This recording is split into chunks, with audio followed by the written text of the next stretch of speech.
Praise the lord. దేవునికి మహిమ కలుగును గాక. క్రీస్తునందు ప్రియమైన మార్నింగ్ మన్నా ప్రేక్షకులందరికీ ప్రభు యేసుక్రీస్తు వారి నామంలో శుభములు తెలియజేస్తున్నాను. అందరూ బాగున్నారా? చూడండి, ఎంత పచ్చని పొలాలు, చక్కని నీటిపారుదల కలిగిన ప్రదేశము. దేవుడు చక్కని ఒక వాతావరణంలో ఈ ప్రాంతాన్ని ఉంచి ఉన్నాడు. ఎటు చూసిన కనుచూపు మేరకు పొలాలు.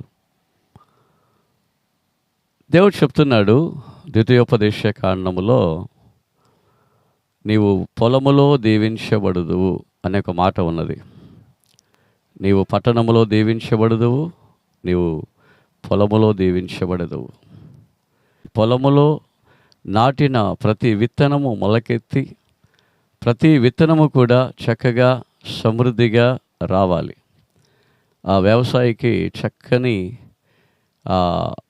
పొలము చక్కగా పండి వ్యవసాయికి అది సమృద్ధిగా పంట రావాలి, పంట పండాలి. అదేవిధంగా ప్రియులారా, చూడండి, మన ఆత్మీయ జీవితాన్ని కూడా మనం చూసేటప్పుడు మన మంచి వ్యవసాయకుడైన యేసుక్రీస్తు వారు ఒక స్థలాన్ని చదును చేసి బాగు చేసి విత్తనములు నాటి అందులో మంచి పంటను వేసి ఎరువు వేస్తున్నాడు. ప్రియులారా, గమనించండి, ఆ పంట మంచిగా ఫలించాలని ప్రభు కోరుకుంటూ ఉన్నాడు.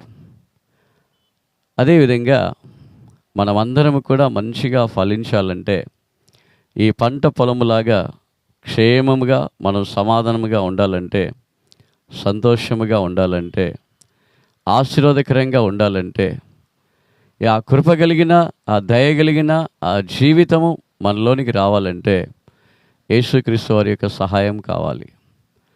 యేసుక్రీస్తు వారి యొక్క సహాయము ఎవరెవరికైతే కలుగుతుందో వారు చక్కగా ఈ పచ్చని పొలముల వలె చక్కగా పచ్చని ఆశీర్వాదకరమైన ఈ పంట వలె వారు ఉంటారు.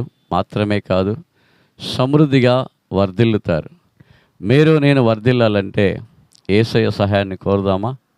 యేసయ్య సహాయాన్ని మనం కోరినట్లయితే ఆయన మనకు సమృద్ధికరమైన ఒక జీవితాన్ని ఇస్తారు. ప్రార్థన చేసుకుందాం.